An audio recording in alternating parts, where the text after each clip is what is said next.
It is July 1st, which means the hockey season of 2024 has come to an end. The Cup returns to Florida in the hands of the pesky Florida Panthers.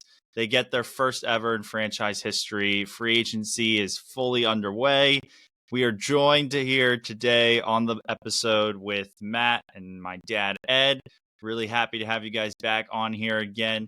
We got a lot to talk about, so let's dive right into it. Florida Panthers beat Edmonton in 7 games, which looked like it was going to be an absolute rout after Florida went up 3-0. Maybe a gentleman's sweep, giving Edmonton 1 game. Edmonton claws their way back just to come up a goal short in Game 7 to push it to OT, and who knows what would have happened there.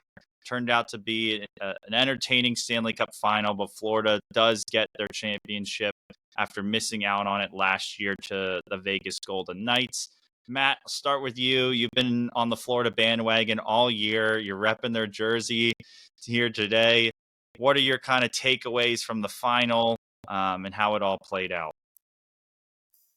I thought it was a great final. I thought it was one of the more entertaining finals that we've seen recently. Kudos to Edmonton for battling back from down 3-0 to make this a series when, like you said, it kind of looked like this was going to wrap up in 4 really easily. I thought the outcome was kind of expected. I thought Florida was the deeper team. I thought they had the better goaltending. And I thought the way the games went was really kind of expected. Edmonton won 3 fairly high-scoring games. Florida won 3 fairly low-scoring games and 1 close high-scoring game. So I think both teams played to their strengths, and Florida's strengths were just a little bit stronger. Dad, how about you? Yeah, so I agree with Matt.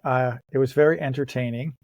I had a little different takeaway from it, a couple other takeaways. I thought it was phenomenal that the hockey world got to see Connor McDavid. Because, with the games on ABC, you pick up some of the stragglers, the people who may not really be watching hockey and certainly are not watching the late West games, Right. So people don't get to see Connor McDavid. So I think it was great that Connor McDavid finally got to be seen. Okay, that part I love. We all talk about quote unquote the fix, and I watched after Game 5. I was like, Matt, okay, it's the one game. Florida's going to close this out. They're going to go back to Florida. It's going to be over. And then we continued down that path, and it was like Florida just completely stopped playing. Like they were not doing all the things they had done all season. They were not playing the way they did the first 3 games, and it just seemed like they were playing into Edmonton's strengths. Now, were they supposed to do that? Hockey, the NBA thing was over, so they had to, they didn't have any competition, et cetera. So who knows? It was entertaining. I do agree Florida was the deeper team. It just seemed, I just felt odd that, Bob was all of a sudden forgot how to play for 3 games and the Florida defense just stopped playing. And then the only other takeaway that I have from it was that Connor McDavid definitely is in a world by himself, but I still think Bob deserved the Conn Smythe.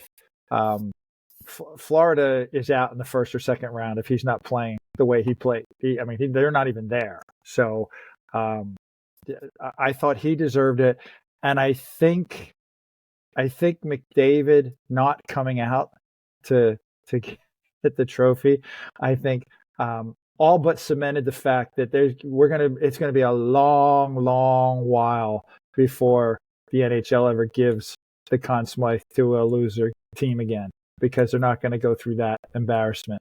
I think it's great. I think it shows the kind of player McDavid is, because he doesn't want that. Not without the cup. That trophy's meaningless to him. And that's basically what he's saying. He's like, it's like, thank you, but give it to somebody else. Basically, this doesn't mean anything to me. So I think hockey's going to take a hard look at that.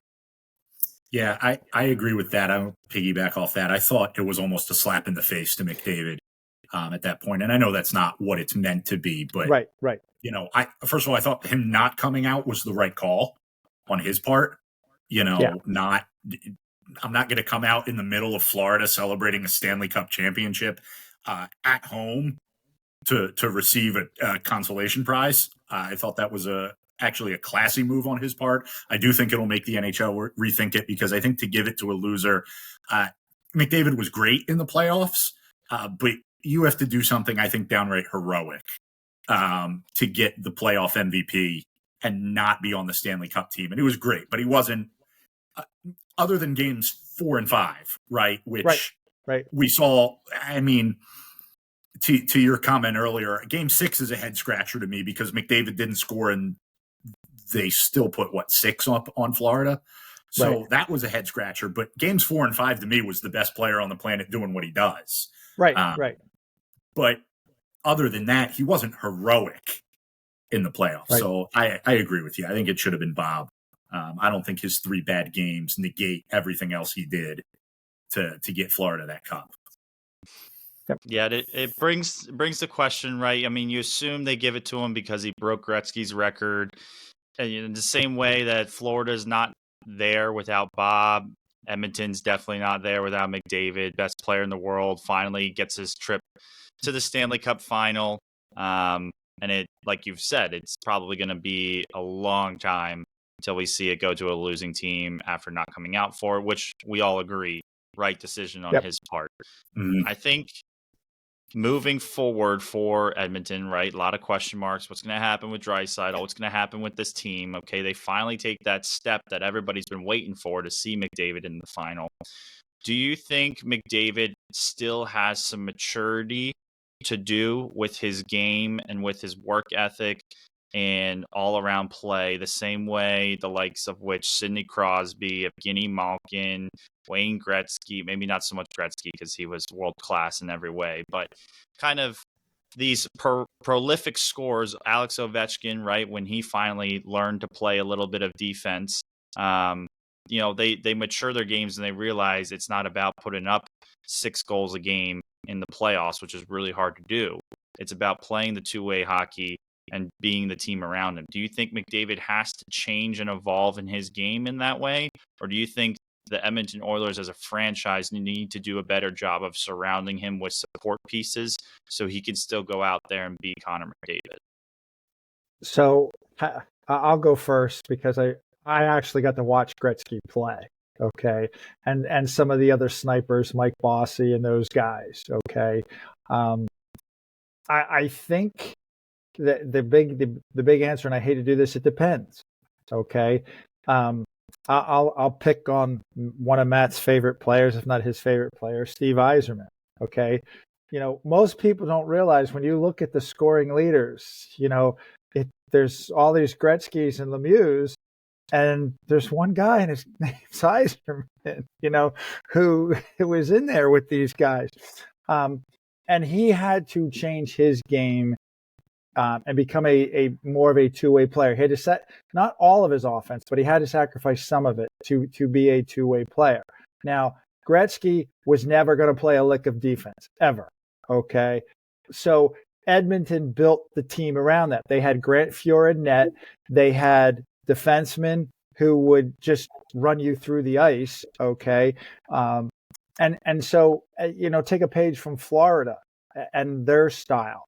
If Edmonton can get the right defenseman and keep the puck out, reduce the number of high scoring chances that they currently give up to other teams, and stop settling for the maybe goalie. Okay. You have to make a decision to go out. If you're not going to ask McDavid to sacrifice some of his offense, you've got to go out and get that franchise goalie. You've got to. There's just no way around it. I mean, as a Flyers fan, we watched it for years. We built this great team around Eric Lindros, but we settled for a mediocre goalie, and it bit us in the butt come playoff time every year. Every year, it bit us in the butt. Instead of going out, they had a chance to go out and get either Cujo or Ed Belfour were both available in free agent, and they didn't even make either one of them an offer, and they settled for an aging Van Beesbrook and thought maybe they could strike, find lightning in a bottle. And it didn't work. So that's where I think Edmonton is. They keep settling for a goalie instead of making a firm decision. Like, for instance, last year, Hellebuck. Not that Hellebuck would have left Edmonton or Winnipeg, but make him a freaking offer. Make him, this is the guy we think can put us over the top. We're going to make him a legitimate offer and make Winnipeg have to match it, but they didn't. They just, we're going to go this way. So that's my spin on it. Yeah, I mean, I agree about the goalie piece. We've seen, for decades now, there's no such thing as good enough goaltending in the playoffs, right? The closest example we get is, again, I'm going to pick on the Flyers. They rode Michael Leighton all the way to the final in 2010, right? And they lost to a better Chicago team, right? So I think it was similar. There were some similar comparisons there with Stuart Skinner, a good, not great goalie. And there's just no such thing as good enough goaltending in the playoffs. You either have it or you don't. And I think that was a big difference in the final between the Panthers and the Oilers. I think McDavid's a pretty good two-way player already. I mean, he could obviously play more defense and sacrifice some of his offense. I don't know that you want the best player on the planet to do that. I don't know. I see him as more of a Gretzky comparison to Yzerman, even though his numbers are more on par with an Yzerman kind of player. If you look at, Gretzky was an absolute one-off. I don't know that you want him to sacrifice his defense, or his offense for defense, but I agree they need a goalie. And I think their defense is kind of a weak spot. Ekholm and Bouchard are a pretty good top pairing, but more offensively minded from those two. And to be honest, after that, there's not a lot going on. Darnell Nurse is average. Cody Ceci, Brett Kulak, right? These guys they were putting out there are not hardcore, hard-nosed, hit you every time you go after the puck kind of defenders. And so you do give up more of those in-close, high-danger chances. And when your goalie is not one to bail you out, it costs you. So I'd rather see them build the team out around McDavid. I love watching him play offense. I think that's his role. Build the team out around him and let him do what he does in the offensive end and find a way to give up less goals. There you go. Yeah, we've kind of seen that recipe from the past few Cup winners. You look at Bobrovsky, Vasilevsky, the likes of which of Marc-Andre Fleury with the Penguins. I mean, Matt Murray was an all-star when they were winning Cups before he fell off. So we definitely see that with the goaltending. Colorado probably the more recent team, and then Vegas. I mean, Adin Hill got hot last year. But you more often than not, you have that star goalie and just the depth throughout your whole team that really help push you over the top. But I want to bring up two more points here before we wrap on the Cup final takeaway. This is, again, another year where the President's Trophy team does not win the Stanley Cup. You have to go back. I did the research on it. Back to the Chicago Blackhawks in 2012, 2013 in a shortened season. Granted, they were on pace for over 100 points, but if you go back to the last full season when the President's Trophy won the Cup, it would have been the Detroit Red Wings in 2007, 2008. Do you believe in the curse? Do you not believe in the curse? Okay. I'm not. Go ahead. You go first. Go. I'm not superstitious. I don't believe in curses. I don't believe in jinxes. I do believe that you can get a little overconfident. I do believe you can get a little cocky. But I don't believe in curses. I feel the same way about, the Panthers beating the Rangers that I do about the Panthers beating the Oilers in the final. The Panthers were just a better team. I think is what it comes down to this year. In terms of past years, I think there's some overconfidence that comes in with some teams where, you can get dangerously high on yourself and think, look, we steamrolled through the regular season and we're going to steamroll through the playoffs. And it's just a different animal in the playoffs. And, teams are playing differently. They're playing much harder. You see guys, you see guys like Sam Reinhart going down to the ice to block a shot. You have 57 goal scorer flat on the ice blocking shots. He's not doing that in game 37, right? In the regular season. He doesn't care. That shot gets if it goes in, it's one goal in one game. All right, we got 81 more if we lose this one, right? It's not the case in the playoffs. So everything changes. And I think that sometimes the President's Trophy winners play kind of like they do in the regular season, and it just doesn't work. You also, with the Rangers this year, I'll add that once again, as good as they are, their stars disappeared when they needed them. Panarin was nowhere to be found. Zibanejad was nowhere to be found. Alexis Lafreniere was phenomenal to his credit, but if the superstars aren't going to do what they do, you're going to be in trouble. I don't care who you are. Yep. Yeah. Well, there's two things I'll say about it. I thought the Rangers, and we've talked about this in the past. Panarin is a world-class talent. Zibanejad is, I wouldn't go world-class, but, second tier. Okay. He's definitely up there. Okay. And then you have a bunch of guys who seem to overperform. We talked about Chris Kreider scoring 50 goals. Well, that hasn't happened, and it probably ain't going to happen again. I mean, it's a one-off kind of event. Okay.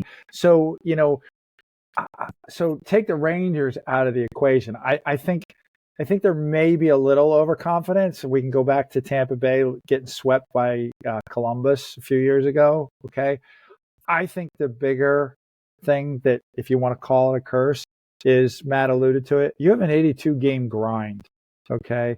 These guys are tired. You don't have, if you were in the playoffs the year before, the Cup just ended. Okay. They're going to be back in training camp in 2 months. Okay. You don't have a lot of time to rest and recover. And I think that more often than not, these guys exerted so much effort to win the President's Cup that now it's catching up to them. Now, because in the playoffs, other than this Florida Edmonton, because the travel, it's every other day. Boom, boom, boom, boom, boom, right down the line.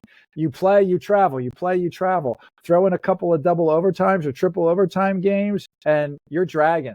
Okay, I'm sorry, but and I think that factors into it. My personal opinion. I mean, these guys are professional. They're training. I get all that. They have the nutrition, but come on, it is a grind. It is a grind. I think Tampa three-peats if they weren't so just tired. I think they were just exhausted. They just couldn't skate with Colorado. Right. Or not Colorado, but they just ran out of gas. They completely ran out. They just couldn't. They had no legs. They had nothing left in the tank. So to your point, you played over 300 games essentially back to back. Right. Yeah. When you go to the Cup final 3 years in a row. Right. And I think the really I don't want to say good because it's the wrong word. The really smart teams. I think Tampa learned their lesson from that getting smoked by Columbus. We're good. We're really good. We don't need to win the President's Cup to prove we're good. Okay. Let's just play our game, and have something in the tank come playoff time. Mm-hmm. And that, I think, is a maturity, to your point with Connor McDavid. I think it's a maturity that when you go through the playoffs, you realize that. I mean, Florida is a great example. Okay. Win the President's Cup and get smoked. Right. And then realize you don't need to win the President's Cup to be a really good team. Yeah, and that's a great segue there. I think the quote goes, expertise prepares you for the moment, but experience guides you through it. And I think we've seen that as a trend over the past 2 decades or so with the Stanley Cup winner, right? Florida last year gets to the final, wins it this year. Vegas won it last year, was in the final a couple of years ago. Tampa lost before winning their Stanley Cups. You look at the which of Pittsburgh and Detroit, them going back to back there, right? And then getting over the hump. So who do you think that Edmonton with the right changes, is the next team on that list to get over the hump, or do you like the which of Dallas or the Rangers or maybe an unforeseen team who's been in the playoffs a few years but hasn't quite gotten to the final or won it all? I think Edmonton is definitely in the mix, but I think if they, as we talked about earlier, if they don't do something with their goaltending and defense, they're just another perhaps team. They wouldn't be my favorite at all. I would still put Dallas, probably Dallas number one in the West for me at the moment. And the Avs are still there. The Avs still have a lot of talent. Still questions with their goaltending. Okay, is Georgiev really the answer for them? But talent-wise, they've got all the talent. The West has a lot of really good teams. And it got a lot better today. Yeah. So I think Edmonton's in the mix. I wouldn't necessarily anoint them as the next Cup winner yet. I wouldn't go that far. Yeah, I agree. I don't think Edmonton is my favorite either because, again, I think without a goalie, you're counting on Stuart Skinner overachieving, which he may do, and that may be enough, but they're not a favorite. I think Dallas is probably my favorite. I would put them ahead of Colorado again for the same reason. Colorado continues to run with an okay goaltender. It worked once. Great.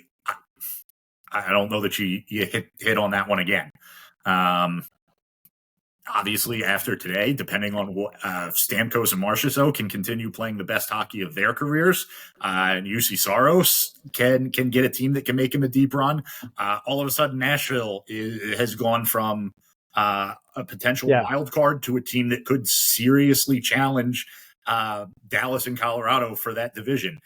Minnesota had a major drop off this year. If they get back to form and they don't get off to the slow start they had, they've got some explosive talent and a good goaltender in Gustafsson. So the West is really strong. I think there's a lot of teams that could contend. And this is just in the West. We're not even talking about, Florida coming back with most of the same pieces. We're not talking about the Rangers coming back with most of the same pieces. We're not talking about the Metropolitan Division, which is just brutal with Boston, Toronto, Tampa, Florida. Detroit won more games than two playoff teams this year. Ottawa has already gotten significantly better on paper this offseason, and we're in day one of free agency. If Buffalo bounces back. You've got 6 potential playoff teams in one division. So I don't know that the Oilers can be a prohibitive favorite unless they make a major change, especially in goal. Right. Seattle made some big moves in free agency, and you have Anaheim and LA, both young teams with, a lot of young talent. Are they ready to make the next step for the Cup? Probably not, but certainly in the mix for a playoff spot. And there's only so many you can hand out. So, there's a lot of what ifs out there around Edmonton. Yeah, I think Edmonton makes a deep playoff run, especially with the playoff format. I think right now the Pacific is probably the weakest division in hockey still. That's going to change in the next couple of years, but I think right now Edmonton's got a great shot to win that division again because of the playoff format. They're going to play probably 2 teams from that division in the first 2 rounds. So I think Edmonton's got a great shot to get back at least to the Western Conference Final, and from there it'll be up to, did the changes they make matter? I don't think you can ask any more of McDavid. He had the 4th highest scoring postseason ever.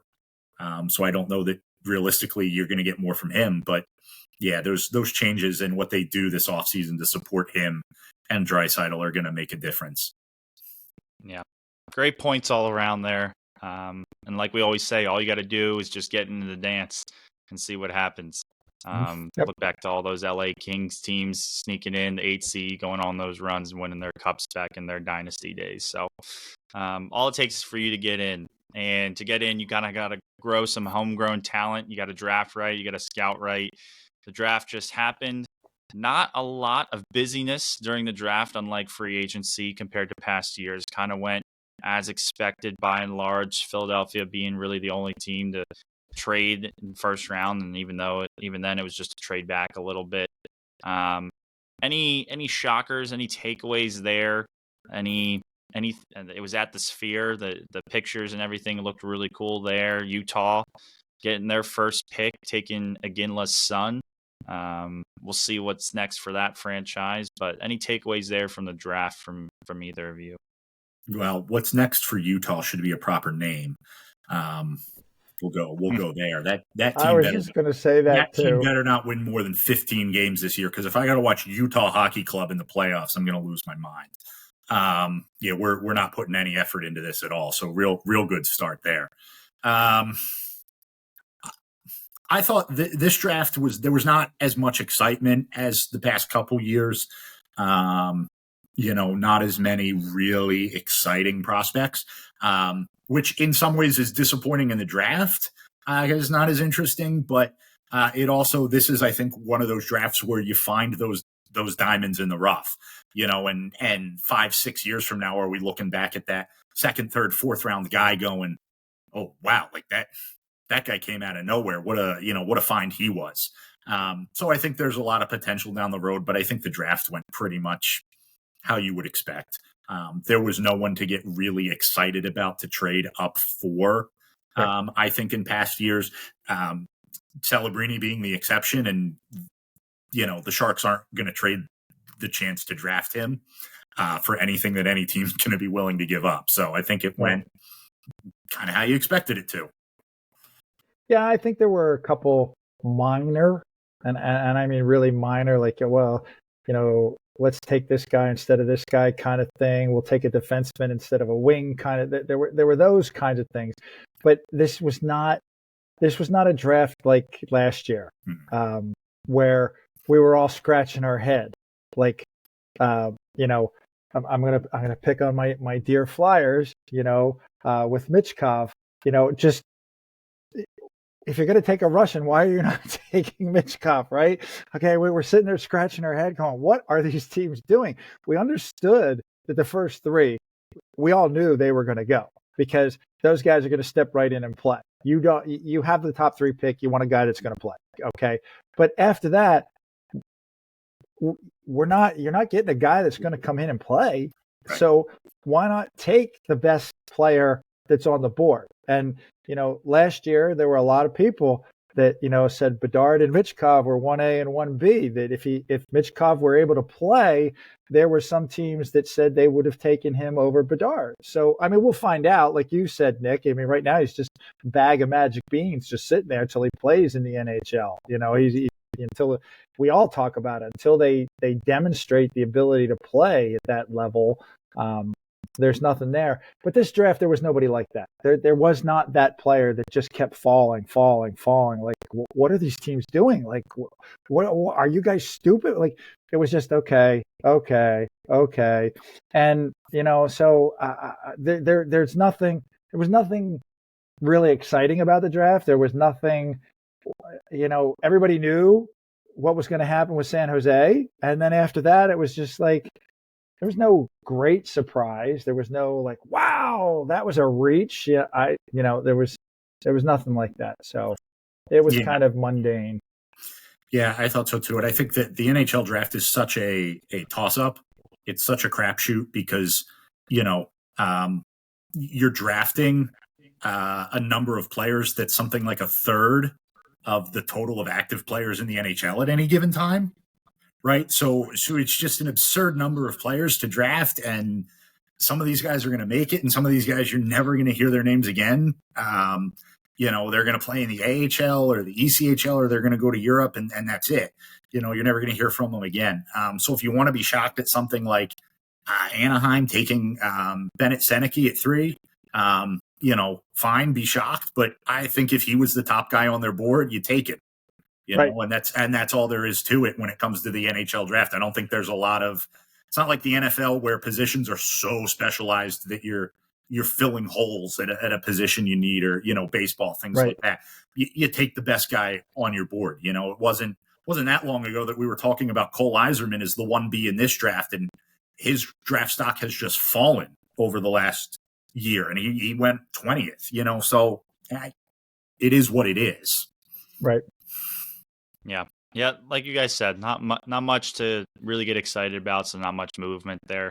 We'll see how those prospects turn out in a decade from now. Like you said, Matt, who's that third, fourth rounder that a team snagged and became the next Kucherov, or even a middle six guy, right? That you can point to. So the next thing I want to really quickly touch on, the Hall of Fame class, the inductees that were put in, a couple notable names, especially for this group here to talk about. Datsuk, Matt, I would like to start with you there. You know, Red Wing guy through and through, one of the best hands we've ever seen in the game, complete two-way forward, some highlight reel shootout goals that we've definitely missed throughout the years. But we'll start with you there with Datsuk, and then Dad, if you want to touch on Jeremy Roenick, since he's a Flyer, and I'm sure you can speak a lot to his heyday. So. Yeah, I mean, Datsuk absolutely deserves it. Like you said, just a complete player. Incredibly talented offensively, won a Selke trophy and several Selke trophies, something like 3 in a row, won the Lady Byng trophy 3 years in a row. So a clean player. Definitely deserves it. I loved watching him when I was in high school, college. So huge Datsuk fan. Glad he got the call on his first ballot. I do have to question, though, now, especially, there were a lot of questions about Russians and things like that. With Datsuk getting in on his first ballot, I now really have to question, what are we waiting for with Alexander Mogilny? Can we please just put this guy in the Hall of Fame and be done?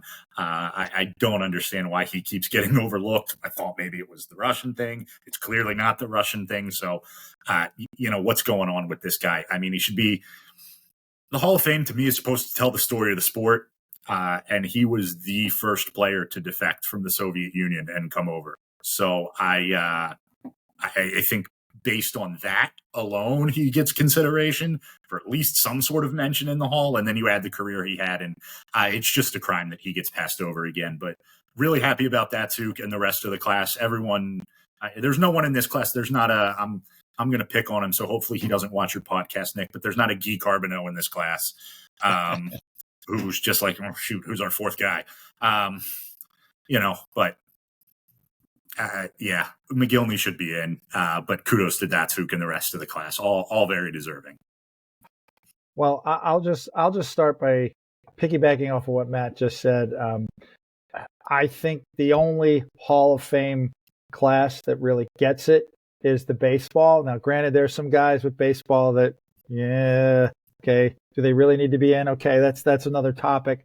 But what I like about baseball is there's no set. We don't have to take a guy. There have been a couple of years where nobody goes. It doesn't happen very often. Maybe only one guy, maybe only two guys. But they have a very strict criteria, and if you don't make it, they don't worry about it. They don't. They're not concerned about we have to take in guys. So sometimes I think, like you said, you get those three guys and they're I can just see them sitting around a room going, all right, anybody got a fourth guy we can throw in here? Who do we add to this mix? Who do we throw in here? So there's that. But Roenick he was beloved as a Flyer. He did a lot for the community. He was, if you know anything about Jeremy, he's very outspoken. Okay. He, speaks his mind on all issues. It was nice to see him as a Flyer, but I know him more as a Blackhawk. Yeah. He spent the bulk of his career with the Blackhawks. Had his best seasons ever with the Blackhawks, a couple of 100-point seasons in there. Then he went to Phoenix, and he was bit by the injury bug a little bit, but he was still pretty much a point per game player in Phoenix. Then came to Philadelphia. He wasn't quite at the end of his career yet. I think he spent 3 seasons here in Philadelphia, and he was not just maybe just shy of a point per game player while he was here, but he was loved. Jeremy brought a style to hockey that you don't see much today. Matthew Tkachuk probably reminds me more of Roenick than anybody else out there today. A guy that you could count on. He was your fantasy stud. Okay, he's going to give you 70 to 100 penalty minutes a year, and he's going to give you a point per game offense. Okay, that's a rarity. Okay, that you can play that physically and still have that kind of offensive game. And that's come playoff time. I've talked with some people at work about the Panthers and everything. I think Tkachuk was what the Panthers needed because he gave them a feisty edge, especially in the playoffs. We talked, you play a little differently, okay? And, him getting in the penalty box doesn't necessarily hurt you offensively, the say a McDavid going in the penalty box does, okay? But that toughness, that edge, that grit, when he's out there, banging the crap out of people, you're not going to just skate in here with impunity, guys, okay? Because if you're skating with your head down, I'm going to level you, okay? And if I get called for charging or boarding, so be it. But you're going to know I'm here. And that was Jeremy Roenick. Rowan, you kind of had to know where Roenick was on the ice because he was going to hit you. Yeah, some great players, like you said, Matt, help tell the story of the game there. Well-deserved. Shea Weber, the other notable one for me, at least one of the hardest slap shots in the game ever. Great defender on all sides. The slap shot contest hasn't really been the same with Chara and Weber, no longer a part of it, but hopefully we'll get some heavy bombers here in the next couple of years. So the last main topic we have, of course, is free agency. We've touched on it a little bit earlier, and there's been a lot of movement. There will be a lot more movement by the time this episode comes out. The league always looks completely different this time of year and throughout the summer. Some big moves. Obviously, we touched on Stammer and Marchessault going to Nashville, and you guys pointed out, Nashville might be a couple years away, but with Barry Trotz at the helm there, he knows how to win. I wouldn't count them out of a playoff run this year, especially with the likes of Saros and Net, still VOC on the point there. The Kraken, I think you said, picked up Braden Montour from the Stanley Cup champions. Huge addition for them there. A bunch of minor moves all around, teams loading up on depth, teams trying to find some grit, some experience to help them push along there.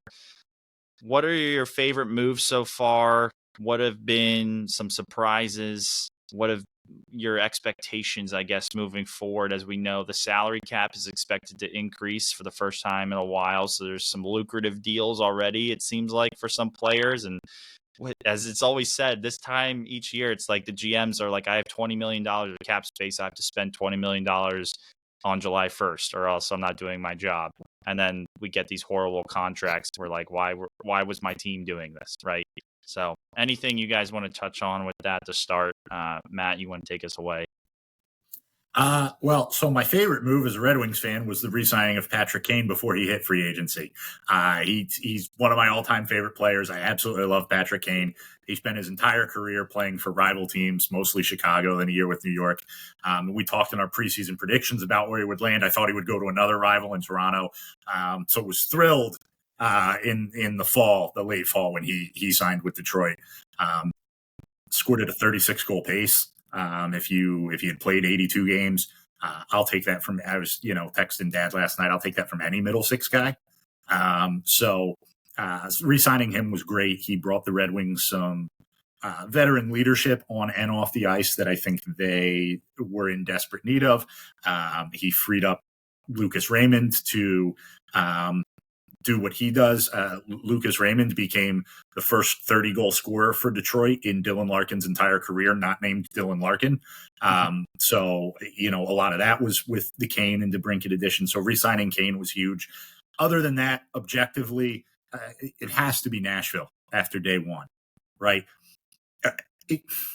I know we can look down the road and say, well, this contract could become an albatross down the road. That's too much term. This guy's getting older. But the bottom line for a GM is that your job is to build a team that wins the Stanley Cup. And holding on to salary cap does you nothing. So if you have the money, spend it.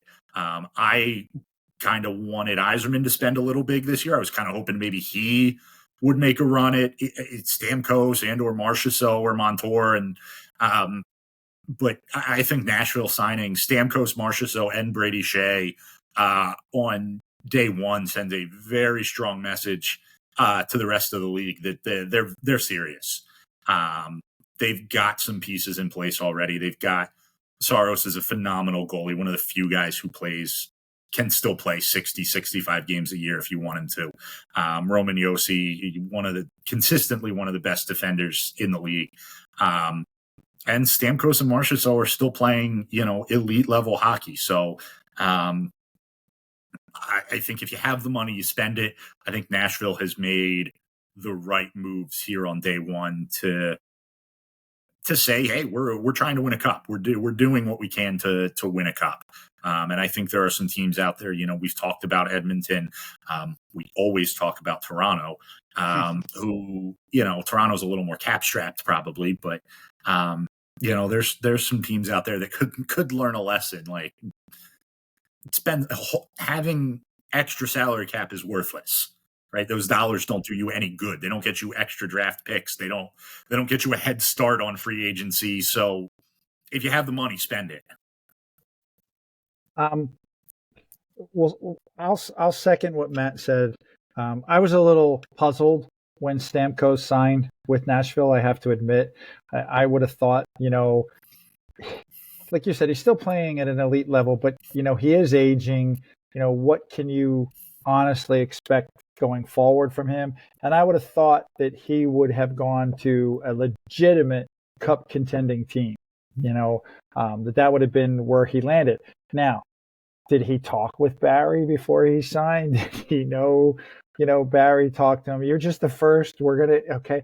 Because when you put it all together, as Matt said, Nashville's definitely saying, okay, we're stepping up our game. We're going to, try and compete for a cup. And we've all talked about it.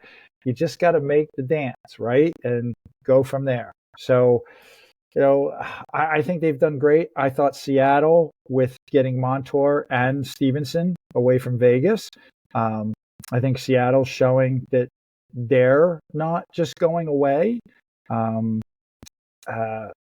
Edmonton made some moves. I mean, they have an elite top line. There's nothing you're really going to do on the top line. So you're trying to fill in the pieces. So I think they got some nice pieces, but we're still back to the goalie. Now, there really isn't, there's not that Connor Hellebuck out there this year on the goalie market. And the goalies that were available, I mean, Detroit scooped up Cam Talbot.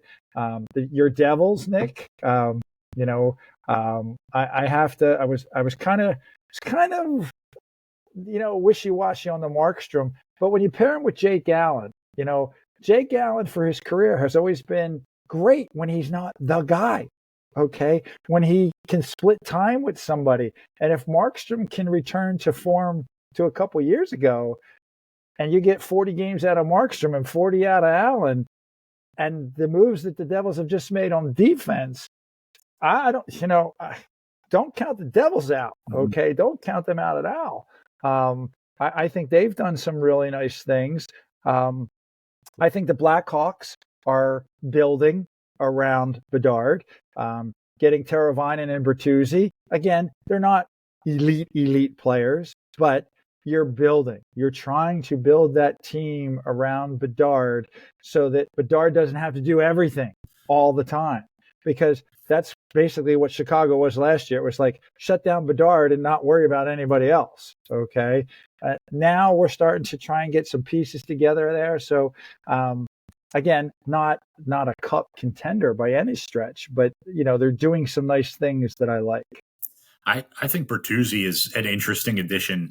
He's such a hard-nosed, aggressive, high-energy player that, he's the kind of guy that can score 40 goals if Bedard can put the puck on his stick often enough. Yeah.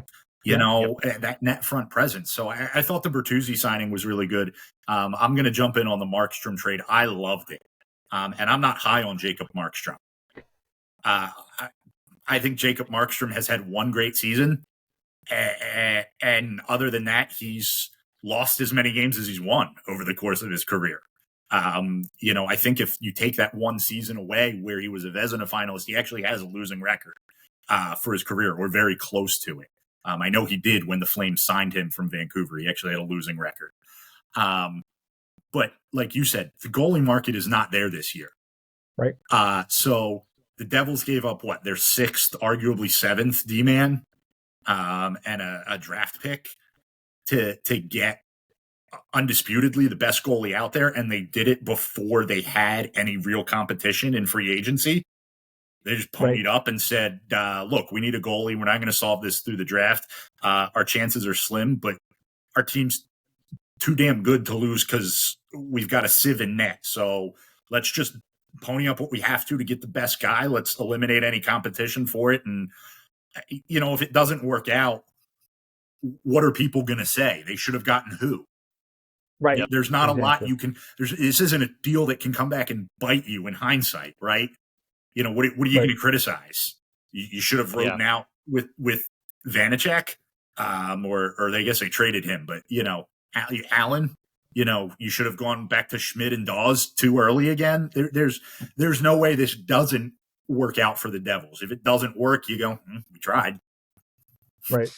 Yeah, I'll touch on the Devils in a minute. I want to touch on some of those other points you guys brought up. I do think the Bertuzzi, Teravainen sign-in with the Blackhawks is great. I'm pretty sure that's Bedard's line mates next year. I mean, you get him, you reunite Teravainen back in Chicago. He's an excellent playmaker. Put him alongside a 40-plus goal scorer like Bedard. It's going to work magic. And then Bertuzzi, that gritty guy who could pot 40 and just in on the forecheck, get the puck to Bedard and let him go to work, right? So I think those are great pieces there. Touching on Toronto, I think they did make some moves to bolster their blue line, which the same thing as the Devils last year, huge weakness, same thing as Edmonton.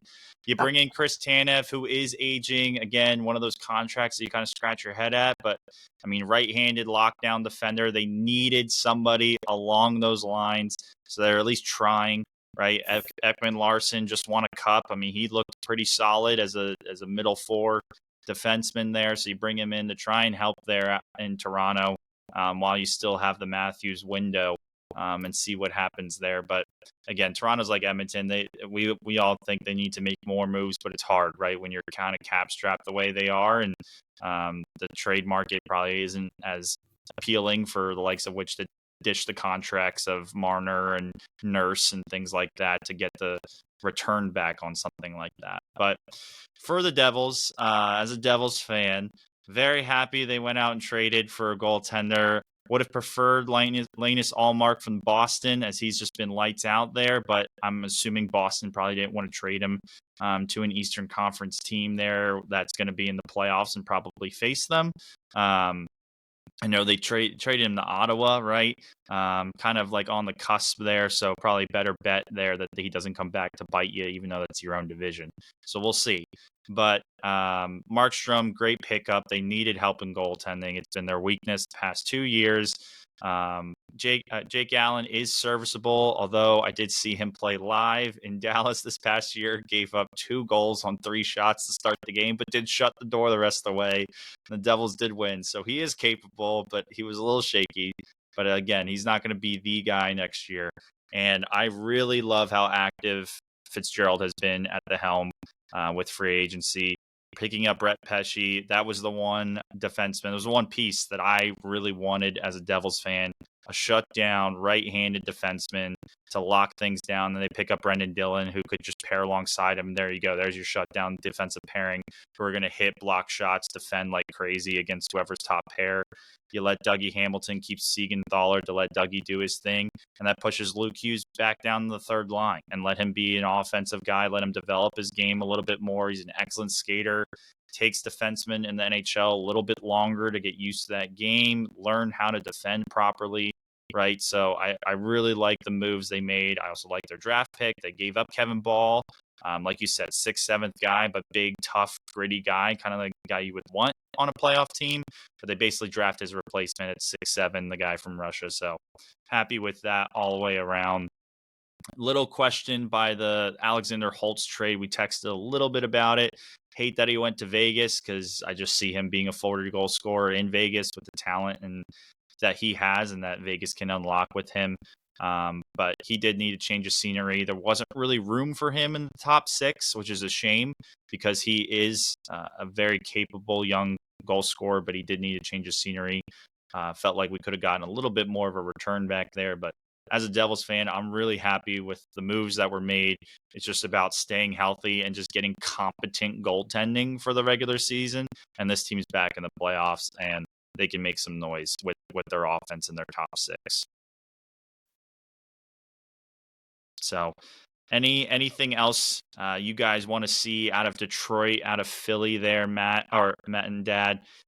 Michkov coming over, KHL contract was bought out. We should see him in the NHL this year. Is this another year of Philly just playing the young guns, learning how to play hockey, and figuring out what they have and what they don't have? Or is this a team that kind of by the likes of which last year could still surprise a little and just be that team that's just that should be bad, but it's just annoying enough to beat the teams and maybe keep one of these better teams in the East out of the playoffs? Well, I think a lot of it depends on, obviously, Michkov. Is he the real deal? If he's the real deal, I've always said, as a Flyers fan, there's nobody I really want to pay to go watch. Okay, there's nobody that's exciting to watch. The team is, they're okay, but there's not that guy that you're like, wow, let's go watch. Okay, now we might have that guy. Okay, then you also have what the heck's the guy's name? The goalie, Fedotov. Is that how do you say it? Fedotov. Yeah, Fedotov. He should be coming over as well. Is he the answer? Yeah, I don't know. We're back to the whole goalie talk with the Flyers. I was never sold on their current goalie status. So Urson I kind of like, but the goalie stuff, it remains to be seen. I think the Flyers are not a legitimate cup contender, even with Michkov. Let's be realistic. But I don't think that they're necessarily a bottom feeder either. I think, to your point, Nick, that they're that team that we really don't want to play these guys. That they're not going to be a rollover easy win. I don't think. I think they're going to make you grind. I think they're going to make you work for a win. And when you have that 82 game season and you're an elite team, you want a couple of those gimme games where we know we don't have to work quite as hard and we're still going to walk out of here with a W. That's the way the Flyers used to be. If you lost to the Flyers, you were scratching your head going in the locker room like, how did we just lose that game? I don't think that's going to be the case this year. The East is, Matt's already talked about it. The East is just so deep.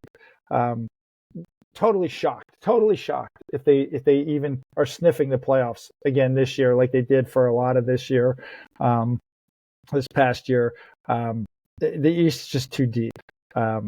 So I don't expect that, but I do expect that. To Matt's point, what he used to say about the Red Wings, just give me competitiveness. Just go out there and play hard. Let me know you're trying out there, that you're not going to roll over and die. And I'll support you guys and be behind you 100%. Matt, with Detroit, anything you're still looking for there in this offseason? Well, so Detroit had a phenomenal season as far as I'm concerned this past year. I said, with this time last year, the goal was, or our preseason podcast, the goal was to be playing competitive hockey down the stretch. They missed out on the playoffs on the last day of the season, and they missed out because for some reason the NHL still awards points for losing. They had more wins than either the Islanders or the Capitals. So I thought they had a great year. They had the most third period comebacks in the NHL, the most overtime wins in the NHL. And if you watch their last 2 games against Montreal, where they were fighting for their playoff lives, down 1 with a minute and a half left, Raymond scores a goal and then wins it in overtime. And then the next night against Montreal, Perron scores with 3 seconds left to tie the game, and they win it in a shootout, right? So just no give up in that team, which I loved. I think they're very much kind of what you said about the Flyers, Dad. They're not a team that is a gimme win anymore. They're not a team that's going to roll over. They are going to play until the final horn goes. They're not counting themselves out of any game, which goes a long way. I'd like to see them get into the playoffs. I think that's the next kind of logical step. They were right there this year. They had their destiny in their hands. They played Pittsburgh and Washington in the last week of the season. They lost both of those games. Had they won one of them, they'd have been in. So there's some lessons to be learned there about winning when you need to win, and seizing your moment. But I think the team continues to grow.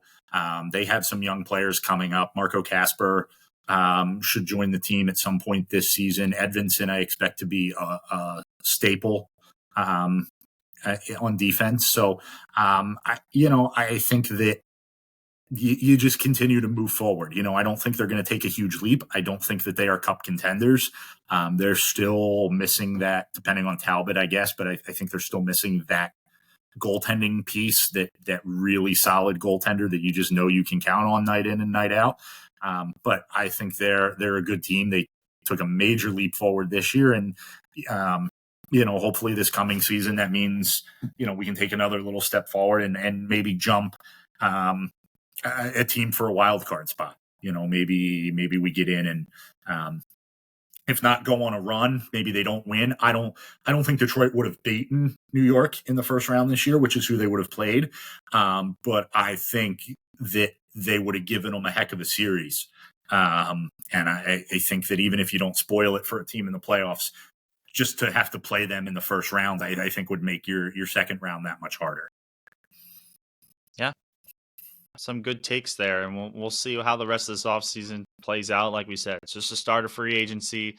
A lot more moves are going to be made here. We'll definitely do another preseason episode once the dust settles for most of this stuff. We shouldn't have any long contract holdouts this year, and we'll have a better idea of where everything sits. But before we close, Matt and Dad, is there anything else you guys wanted to touch on real quick that we didn't get to here today, as always? This is my obligatory pick on Toronto part. And I hope Kyle Dubas is watching, because there's 3 things they need to do. 1, get a real goalie.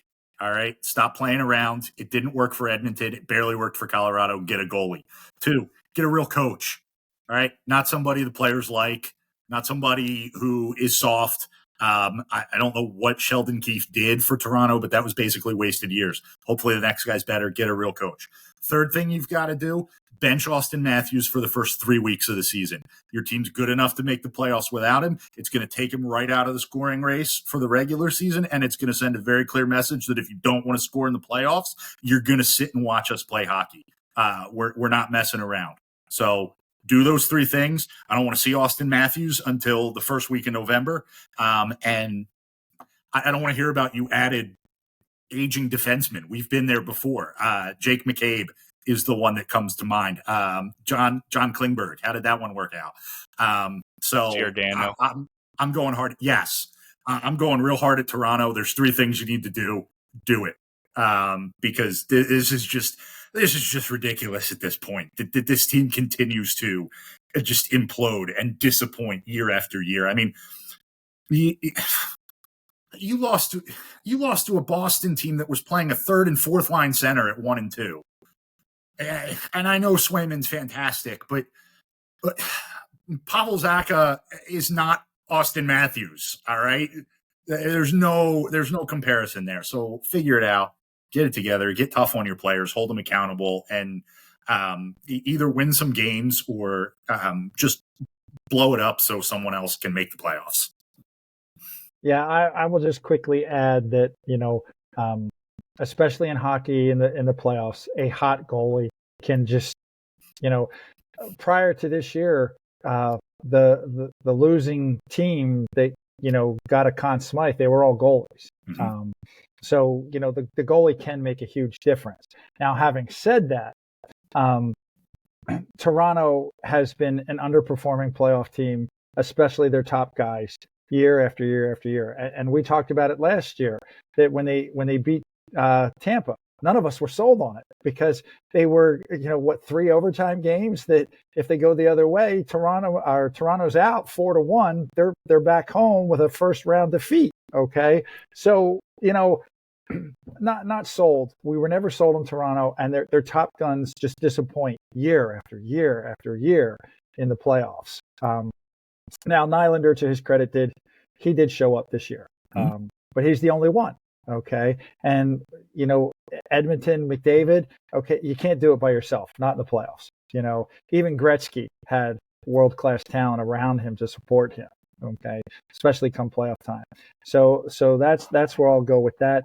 And the final thing I'll say, I hope Gary Bettman is listening. Okay, please, for the love of all hockey players, or all hockey fans, excuse me, for the love of all hockey fans, can we please make TNT the focus of our games and our playoffs?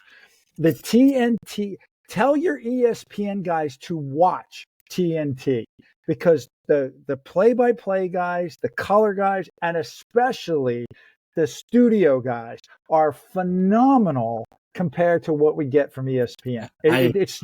It's an apples to oranges comparison. They're not even on the same level. Please give us TNT when it matters most. Please do that for all hockey fans.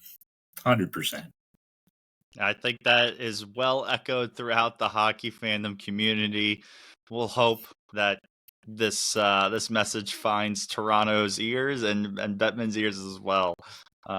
We'll see. But much needed changes there. We'll see how the season looks come October, late September. We'll run this back again. Appreciate you guys joining as always. And for now, we're signing off.